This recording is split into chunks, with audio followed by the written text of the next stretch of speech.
ॐ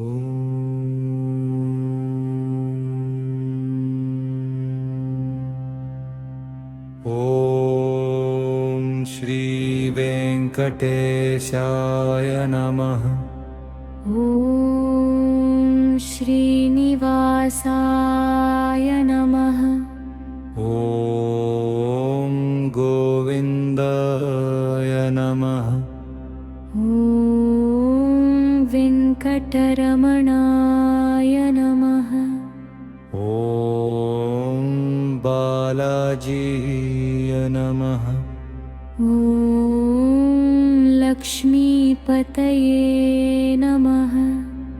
ॐ पद्मनाभाय नमः। ॐ नारायणाय नमः। ॐ शेषशायिने नमः। ॐ शेषाद्रिनिवासाय नमः। ॐ भक्तवत्सलाय नमः। ॐ दयानिधये नमः। ॐ माधवाय नमः।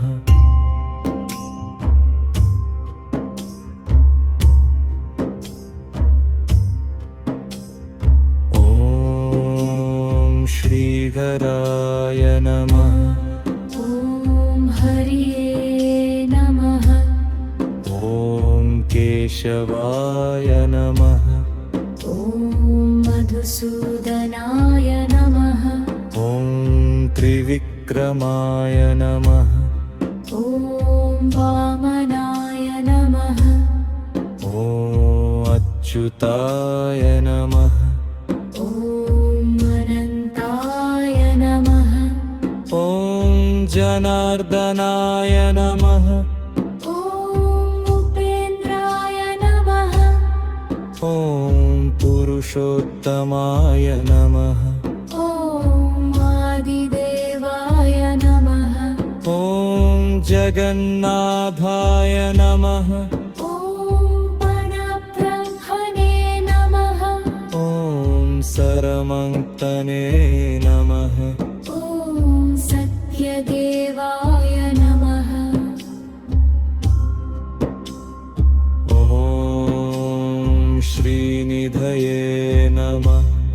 ॐ पद्मावतीपतये नमः। ॐ शङ्खचक्रगदाधराय नमः। ॐ पुण्डरीकाक्षाय नमः। ॐ श्यामसुन्दराय नमः। ॐ नीलमेघश्यामाय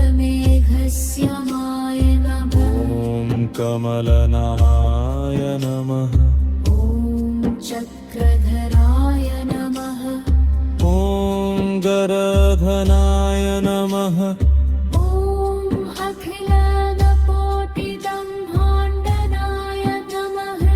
ॐ धनाथरक्षताय नमः। ॐ अनाथरक्षकाय नमः। ॐ सर्वपापहराय नमः। ॐ सर्वकामप्रदाय नमः। ॐ करुणासागराय नमः। ॐ श्रीकराय नमः। ॐ मोक्षप्रदाय नमः। ॐ यशप्रदाय नमः। ॐ श्रीकान्ताय नमः। ॐ गरुडवाहनाय नमः। ॐ शङ्करमित्राय नमः। ॐ सर्वलोकनाथाय नमः। ॐ वैकुण्ठनाथाय नमः। ॐ अर्चिताय नमः। ॐ अखिलाण्डकोटिब्रह्माण्डनायकाय नमः। ॐ भवसागरतारकाय नमः। ॐ दिव्यमूर्तये नमः। ॐ चिदानन्दरूपाय नमः। ॐ सर्वां पर्याप्य योगिने नमः ॐ श्रीरामाय नमः ॐ श्रीकृष्णाय नमः ॐ श्रीग्रीवाय नमः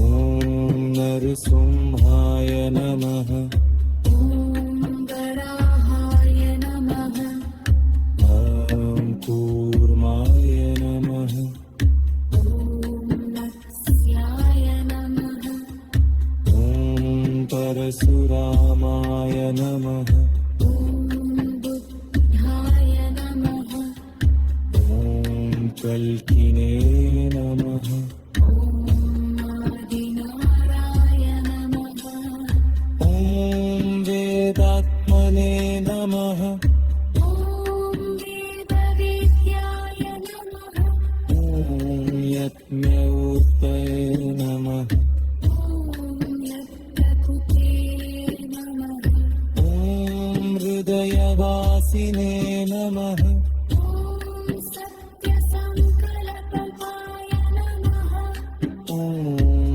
आनन्दरूपाय नमः ॐ भक्तकामधेनवे नमः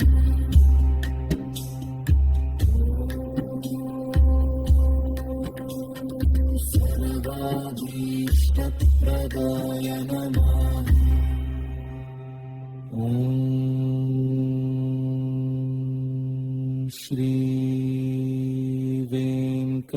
श्रीवेङ्कटेश्वराय नमः।